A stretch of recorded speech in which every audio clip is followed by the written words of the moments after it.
So hello everyone. कैसे हैं आप सभी लोग। आई होप आप सभी लोग ठीक होंगे। फ्रेंड, इस वीडियो में हम लोग देखेंगे बीएससी एग्रीकल्चर करने से आप लोग के पास कौन कौन सी अपॉर्चुनिटी हो जाती है। ओके, इन सभी चीज़ों के बारे में बात करेंगे। Government sector, private sector, startup, हर एक चीज़ के बारे में देखेंगे। कंप्लीट इसका रोड मैप देखेंगे। तो वीडियो को हम लोग बिना देरी के स्टार्ट कर लेते हैं। ओके, तो सबसे पहले आप लोग ध्यान दीजिए, आप बीएससी एजी कर लेते हैं। ओके, तो बीएससी एजी करने के बाद यानी आफ्टर बीएससी एग्रीकल्चर करने के बाद सबसे पहले आपके पास 3 अपॉर्चुनिटी हो जाती है। एक तो है आपका गवर्नमेंट सेक्टर, दूसरा है प्राइवेट सेक्टर और तीसरा है स्टार्टअप। ओके, एक एक करके हम देखेंगे। सबसे पहले मैं बात करूँ गवर्नमेंट सेक्टर में, तो ध्यान दीजिए, गवर्नमेंट सेक्टर में अगर जो जाना चाहते हैं तो उसके लिए दो गवर्नमेंट सेक्टर है। एक स्टेट लेवल, जो कि आपके स्टेट में जितने भी एग्रीकल्चर की जो वैकेंसी होती हैं वो आपका एक प्रकार का वैकेंसी होता है। ठीक है, एक प्रकार से आप उसमें जा सकते हैं। और सेकंड आपका है सेंट्रल लेवल, तो सेंट्रल लेवल में भी काफ़ी वैकेंसियाँ हैं। ओके, तो वहाँ पर आप लोग जा सकते हैं। स्टेट लेवल की मैं बात करूँ तो स्टेट लेवल में जैसे एग्जांपल के लिए उत्तर प्रदेश में हमारी एग्रीकल्चर एसटीए, ठीक है, एग्रीकल्चर में एसटीए आती है, यानी Uttar Pradesh public service commission के माध्यम से सीनियर टेक्निकल असिस्टेंट की वैकेंसी आती है। ठीक है, उसमें आप लोग जा सकते हैं। जैसे इसके अलावा है उत्तर प्रदेश में टेक्निकल असिस्टेंट, जो कि एग्रीकल्चर टीए, जो कि अभी फ़िलहाल इसका एग्ज़ाम हुआ है। इसके अलावा है कैन सुपरवाइज़र, जो कि अभी आया नहीं है बट वो भी आएगा। ओके, ये सब हमारे स्टेट लेवल की। और साथ ही साथ हमारे राजस्थान में जैसे स्टेट लेवल में जैसे AA हो गया, एग्रीकल्चर सुपरवाइज़र हो गया, तो ये सभी चीज़ें हैं। ओके, सेंट्रल लेवल की मैं बात करूँ तो सेंट्रल लेवल में ध्यान दीजिएगा। सेंट्रल लेवल में आप लोगों को काफ़ी सारी अपॉर्चुनिटी हो जाती है। सबसे पहले आप लोग एएफओ का एग्ज़ाम दे सकते हैं। एएफओ मतलब आईबीपीएस एएफओ, जो कि एसओ की पोस्ट होती है, स्पेशल ऑफिसर। लगभग 72 से 75 हज़ार रुपये इसकी सैलरी होती है। और लगभग हर साल इसकी वैकेंसी आती है। लगभग 300 से 700 तो वैकेंसी आती है। Okay, depend on vacancy. Vacancy देखिए, 300 वैकेंसी आती है, फिर उसके बाद में 1100 वैकेंसी तक ऐसे हो जाती है बढ़कर। ओके, तो ये काफ़ी अच्छी वैकेंसी है। इसका पे लेवल काफ़ी अच्छा है, लगभग 72,000। ठीक है, लगभग 72,000 इसकी सैलरी है। ओके, लगभग इसकी 72,000 इसकी सैलरी है एफओ की। इसके अलावा है जो कि एफसीआई है, फूड कॉरपोरेशन ऑफ इंडिया, जो कि है, यह वैकेंसी काफ़ी बेहतरीन है। यह 2 ईयर पे वैकेंसी आती है। कितने साल पे आती है? तो 2 ईयर पे यह वैकेंसी आती है। एलिजिबिलिटी की मैं बात करूँ तो इसमें भी बीएससी एजी होना चाहिए और कोई भी एक्सपीरियंस उसमें नहीं मांगा जाता है।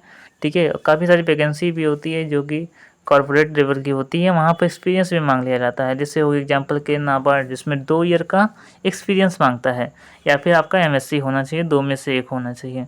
तो एफसीआई भी काफ़ी सारी अच्छी वैकेंसी है। लगभग स्टार्टिंग आपका 45,000 तक इसकी सैलरी हो जाती है एफसीआई की। ओके, इसके अलावा है एनएससीएल, यह हमारी कॉरपोरेशन वाली वैकेंसी है। यह परमानेंट जॉब नहीं है, इस पर थोड़ा ध्यान दीजिएगा। ठीक है, जो हमारी एनएससीएल है इसका फुल फॉर्म होता है नेशनल सीड कॉरपोरेशन लिमिटेड होती है। इसमें आता है मार्केटिंग ट्रेनिंग आता है। ठीक है, मार्केटिंग ट्रेनिंग आता है। इसके अलावा एग्रीकल्चर ट्रेनिंग आता है। ठीक है, तो ये दो पोस्टें होती हैं इसमें, एक हो गया और ये हो गया दो वैकेंसी इसमें होती है एनएससीएल में। और भी एक होता है टेक्निकल असिस्टेंट, इसमें भी वैकेंसी आता है टेक्निकल असिस्टेंट की, जो कि एनएससीएल में होती है। ओके, और हर एक साल लगभग ये वैकेंसी निकालती है, काफ़ी अच्छी वैकेंसी है। इसके अलावा है फोर्थ सेंट्रल लेवल में वैकेंसी की मैं बात करूँ तो CWC है, इसका फुल फॉर्म है central warehouse corporations. Okay, तो इसमें थोड़ा ध्यान दीजिएगा, ये काफ़ी अच्छी वैकेंसी है। इसका काफ़ी अच्छी वैकेंसी, इसका लगभग सैलरी की मैं बात करूँ तो 45 से 50 से इसकी स्टार्टिंग सैलरी होती है। ठीक है, और काफ़ी अच्छी वैकेंसी है, ज़्यादा इसमें वर्क प्रेशर नहीं होता है और आराम से जितने भी लोग होते हैं वो इसमें सिलेक्ट हो जाते हैं, क्योंकि इसमें काफ़ी बच्चे कम होते हैं इसमें फॉर्म डालने वाले। ओके, और बेहतरीन वैकेंसी है।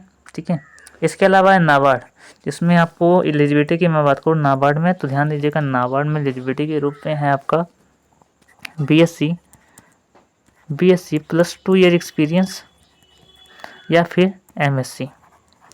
ठीक है, तो बीएससी एजी होना चाहिए या फिर 2 ईयर का एक्सपीरियंस कहीं पर, या फिर अगर ये एक्सपीरियंस नहीं है तो एमएससी है तो आप लोग एलिजिबल है। काफ़ी कम वैकेंसी इसमें आती है, इसमें काफ़ी कंपटीशंस होता है, लगभग 2 वैकेंसी 3 वैकेंसी इसमें आती है, तो इसमें कोई फ़ायदा नहीं है। बट इसका सैलरी की मैं बात करूँ तो लगभग 1 लाख प्लस सैलरी इसकी होती है। ठीक है, 1 लाख प्लस इसकी पर मंथ सैलरी होती है।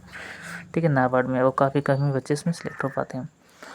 इसके अलावा है जो कि लास्ट है, जो कि बहुत ही अच्छी वैकेंसी है, जो कि आप समझ लीजिए कि आप जिलाधिकारी के रूप में जैसे होते हैं ना किसी जिलाधिकारी, ठीक है, तो इस पोस्ट पे आप लोग सिलेक्ट होते हैं इस लेवल के। ठीक है, इसका ध्यान दीजिएगा, इसका फुल फॉर्म होता है आईएफएस, जिसको बोलते हैं इंडियन फॉरेस्ट सर्विस।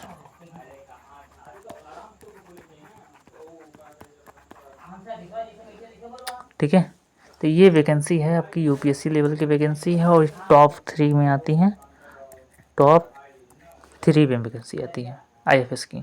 ठीक है, और बेहतरीन वैकेंसी है, और इसकी पे लेवल भी लगभग 72,000 से 75,000 तक इसकी स्टार्टिंग सैलरी हो जाती है। ठीक है, और इसके अलावा मैं बात करूं, इसके अलावा आपका सेक्टर हो जाता है बीएससी के बाद प्राइवेट सेक्टर। गवर्नमेंट सेक्टर तो कंप्लीट हो गया, दूसरा आपका है प्राइवेट सेक्टर। प्राइवेट सेक्टर में ध्यान दीजिए, आप लोग सीड कंपनी में जा सकते हैं, फर्टिलाइज़र कंपनी में जा सकते हैं। ठीक है, काफ़ी इजी प्रोसेस होता है इसमें, इंटरव्यू के बेस पर ठीक है, इंटरव्यू के बेस पर आप सिलेक्ट हो जाते हैं। ठीक है, कोई भी कंपनी में। इसके अलावा है इसमें सेल्स एंड मार्केटिंग की जॉब होती है। ठीक है, तो मार्केटिंग में जॉब है, आपका बाइक दे दिया जाता है, बाइक या फिर आपके पास बाइक होना चाहिए, डीएल होना चाहिए। उसके अलावा आपको 12 से 15,000 की सैलरी तक इसमें प्राइवेट सेक्टर में मिल जाता है। वही मैं बात करूँ अलग जो फर्टिलाइजर इंडस्ट्री हो गया, सीड कम इंडस्ट्री हो गया, ठीक है, तो इनमें काफ़ी अच्छी स्कोप है। लगभग आप अगर बढ़िया परफॉर्मेंस करेंगे, ठीक है, अब बढ़िया डिपार्टमेंट में हैं, बढ़िया कंपनी में है, तो लगभग 50 से 60,000 रुपये आराम से आप लोग अर्न कर सकते हैं। ठीक है, डिपेंड, अगर जो आप ग्रेजुएट के साथ बीएससी के साथ आप लोग एबीए यानी एग्रीकल्चर बिजनेस मैनेजमेंट जो आपका होता है, एमबीए होता है, इस यहाँ एमबीए भी आप लोग साथ में करते हैं। ठीक है, तो आप लोग इसमें काफ़ी अच्छा पैसा अर्न कर सकते हैं। तीसरा जो कि मेन सेक्टर है, जो कि है स्टार्टअप, तो इंडिया में काफ़ी सारे स्टार्टअप हैं, जो कि जैसे हो गया आपका धानी एग्रो स्टार्टअप। ठीक है, धानी एग्रो स्टार्टअप हो गया, तो काफ़ी सारे स्टार्टअप है जो कि खुले हुए हैं, तो स्टार्टअप के माध्यम से भी आप लोग पैसा अर्न कर सकते हैं। ठीक है, तो यही सब चीज़ें था। सो कैसा लगा वीडियो आप लोग कमेंट करके जरूर बताइए। So thank you so much for watching this video. नई वीडियो में मिलेंगे, तब तक के लिए धन्यवाद। ओके।